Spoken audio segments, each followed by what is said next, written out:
Les torchons brûlent entre l'Afrique du Sud et le Rwanda, oui, sérieusement, parce que l'Afrique du Sud a expulsé trois diplomates rwandais après l'attaque de la résidence des Kayumba, l'ancien général, proche des Kagame, l'ancien chef d'état-major d'ailleurs.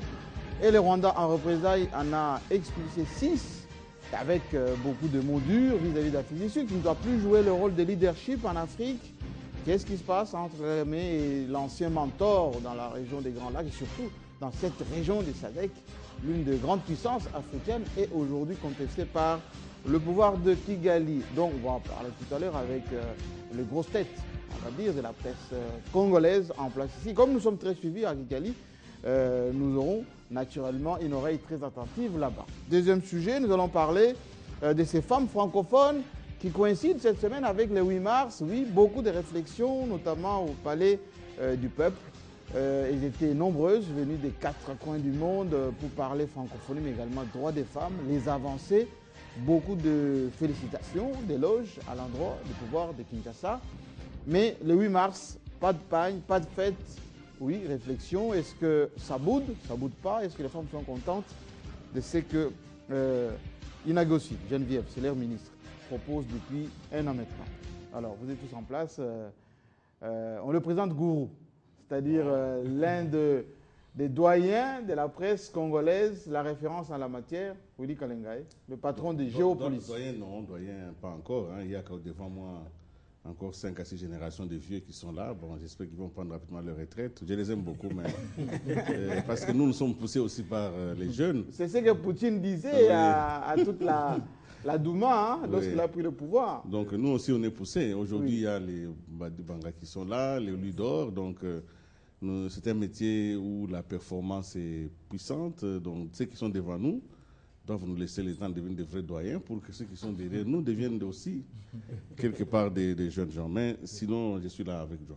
N'est-ce pas? Alors, celui qui nous rejoint de temps en temps, c'est lui dont Balekelaï, pouvoir du peuple. Toujours en place ou pas? Toujours en place? Je suis toujours en place. Toujours en place, ouais. Parce qu'on a vu cette semaine que la place était aux femmes. Quelquefois, on aurait voulu faire cette émission essentiellement au féminin, mais nos concerts de temps en temps ne semblent pas franchir le cap. Est-ce que ils sont encore dans la fête. Moi, ils sont dans les commémorations. Depuis des années, j'ai fait un plaidoyer pour la journée internationale de l'homme. L'homme comme personne du Journée sexe. internationale de l'homme. De l'homme, oui, parce qu'il en faut aussi.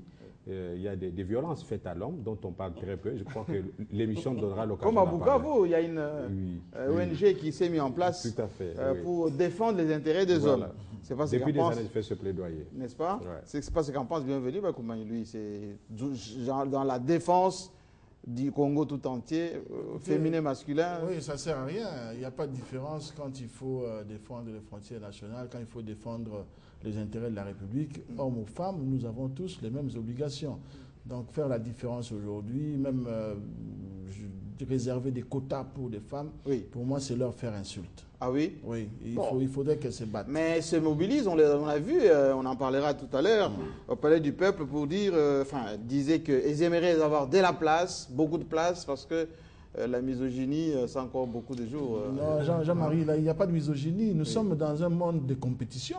Hein. Tout le monde doit compétir. Les dames également doivent faire avec les muscles et la tête.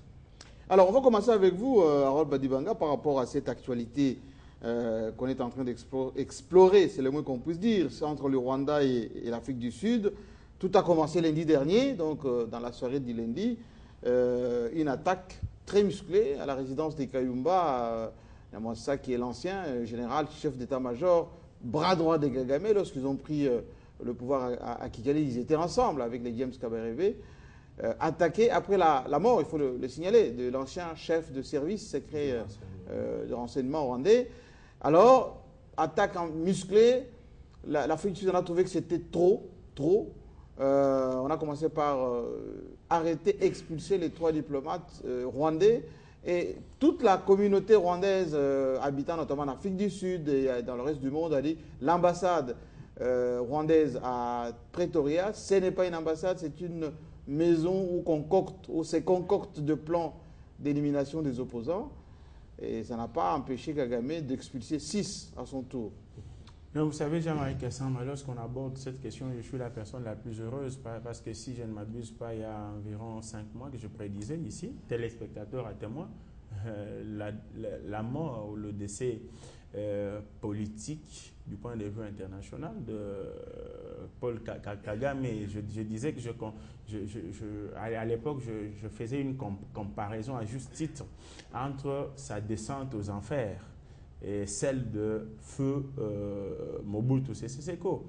Je disais que... Vous faisiez le parallélisme entre... Oui, je disais que Mobutu a sonné son glas depuis 1985 avec la fin de la guerre froide et la destruction du mur de Berlin, et qu'il fallait tout simplement être clairvoyant pour comprendre qu'avec cette fin de la guerre froide, de 85 à 97, ça a pris quand même un peu de temps.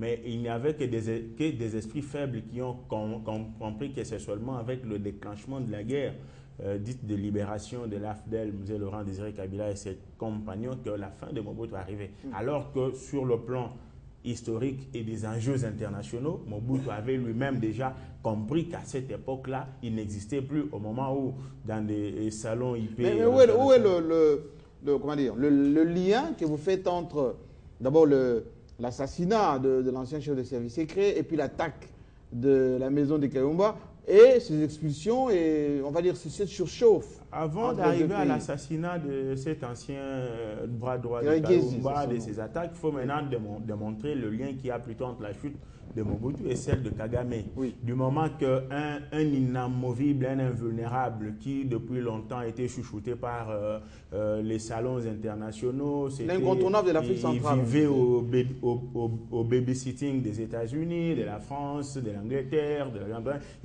Il suffisait que Paul Kagame et tous pour que Washington ait de la fièvre, pour que les Élysées aient de Mbasso. Maintenant qu'à tout moment, on s'est rendu compte qu'il y a renversement de la vapeur dans la mesure où ce sont ces anciens protecteurs, s'il faut les appeler ainsi, des Kagame, qui, lorsqu'ils toussent, on lui dit vous devez vous taire. En tout cas, on en a marre des assassinats, des violations des droits de l'homme et des viols de femmes à l'est de la RDC. Je tirais déjà la sonnette d'alarme ici pour démontrer que ce temps où Kagame était homme fort et révolu, il faut désormais comprendre qu'il est affaibli et que la République démocratique du Congo devait, à cet instant-là où le bourreau est affaibli du point de vue international, profiter de l'occasion pour l'éliminer totalement. Et maintenant, par rapport à ce qui arrive en Afrique du Sud, Kagame est très conscient, très rusé, un boulanger de la politique internationale. Oui, il a compris que tout ce qui se trame contre lui maintenant sur la scène internationale l'est parce que s'il n'existe plus aujourd'hui, il y a une alternative. Il faut prendre Kayumba et sa bande pour essayer de le remplacer. Alors, la meilleure façon de donc c'est d'éliminer le potentiel. Voilà, la meilleure façon de retarder ce plan qui, selon lui, est machiavélique, alors qu'il est salutaire tant pour le Rwanda que la région des Grands Lacs, c'est d'éliminer ceux à qui la communauté internationale serait en train de faire des beaux yeux. C'est ainsi que je pense que la République sud-africaine n'est pas un champ de patates douces pour comprendre que l'élimination de cet ancien droit de Kayumba n'est pas venu de la police sud-africaine ni de l'armée sud-africaine, c'est venu de quelque part. Nous avions même suivi par médias interposés les déclarations faites erga omnes des opposants au Rwanda qui ont dit, pain sans rire, qu'il s'agissait d'un assassinat bien organisé par le régime de Kigali. Et maintenant qu'en ayant quelques mois, on se rend compte que hier, c'était auprès de celui qui ne pesait pas assez fortement, mais aujourd'hui, c'est celui-même qui se veut être la voix de l'opposition rwandaise à l'extérieur du pays. Et l'on sait que dans un pays où il n'y a que la vendetta, la torture, la dictature et tout ce qui va contre la démocratie et les droits humains, on peut mieux s'émouvoir seulement si on est de l'extérieur. Et donc, Kayumba représente non seulement une alternative par rapport à Kagame, mais un danger permanent. Donc, ce qui est arrivé, je crois savoir que la République la République sud-africaine, voulais-je dire, a mené des enquêtes.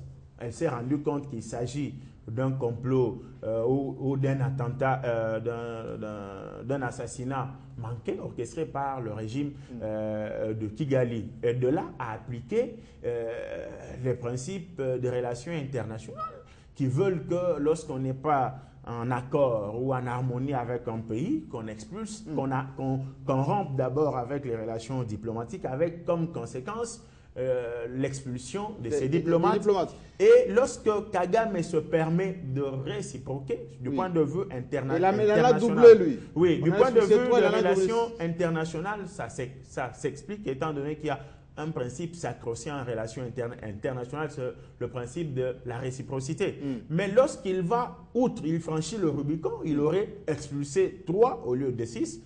Il s'est trompé de moment. Il pense qu'il continue à être encore ce chouchou de la communauté internationale. La victime. Lorsqu'il agit dans ce sens-là, il peut à tout moment brandir les génocides. Il se trompe étant donné que tous les morts qui ont été tués, si vous me permettez la tautologie, à l'est de la République démocratique du Congo, sont en train de crier vengeance. Et ce malheur qui le poursuit va l'amener jusqu'à la tombe et de manière indubitable. Oui, Ludo Balekelaï, on a suivi quand même il y a presque une semaine à Bruxelles l'ancien Premier ministre Faustin Twangiramungu avec tous les Hutus qui se sont retrouvés là-bas, mais aussi les Tutsis, parce qu'il y a beaucoup de Hutus aussi qui ne se retrouvent pas, c'est ce qui se passe à Kigali.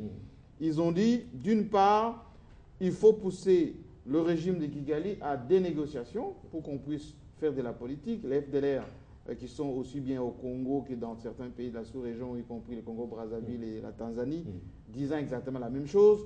Et que malgré la mort quand même de l'ancien chef de service secret, d'une deuxième attaque, en fait, ça fait 3 tentatives déjà d'assassinat. Est-ce que Kigali n'est pas dans une dynamique jusqu'au boutiste? Oui, bien évidemment.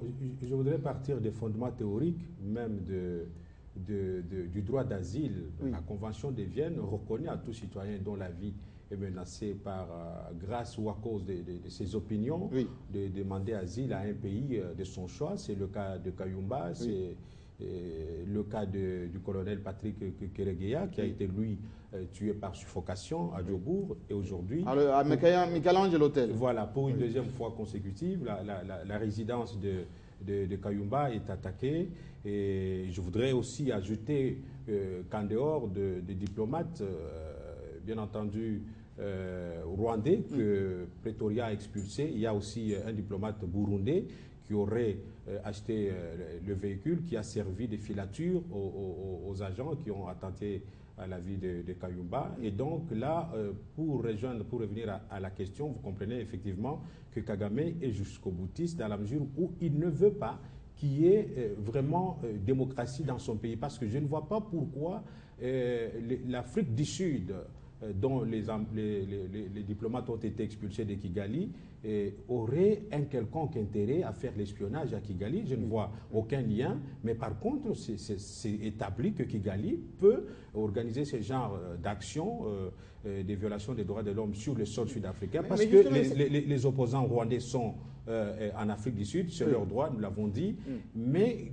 Kigali ne pouvait pas se comporter de cette façon. En le faisant, la communauté internationale devra noter que Kagame ne veut pas de la démocratie dans son pays et qu'il faut l'y pousser et qu'il faut encourager toute cette opposition qui s'organise à l'étranger par des voies pacifiques, bien entendu, parce que nous sommes des pacifistes, nous ne sommes pas des sanguinaires comme le régime de Kigali, à pouvoir obtenir de la communauté internationale l'organisation d'un dialogue inter-rwandais pour pouvoir résoudre des questions internes à ce pays. Et donc la stratégie actuelle de Kagame, c'est de décourager tous les opposants qui s'organisent afin de ne pas revenir au Rwanda et organiser un dialogue inter-rwandais. C'est la terreur. Oui. Et donc nous aimerions que la communauté internationale, qui doit prendre acte de ce comportement, puisse prendre des sanctions contre Kigali, parce que Kigali héberge sur son sol des rebelles congolais, notamment Laurent Nkunda, Mutebussi et bien d'autres qui ont tué au Congo, qui sont là-bas.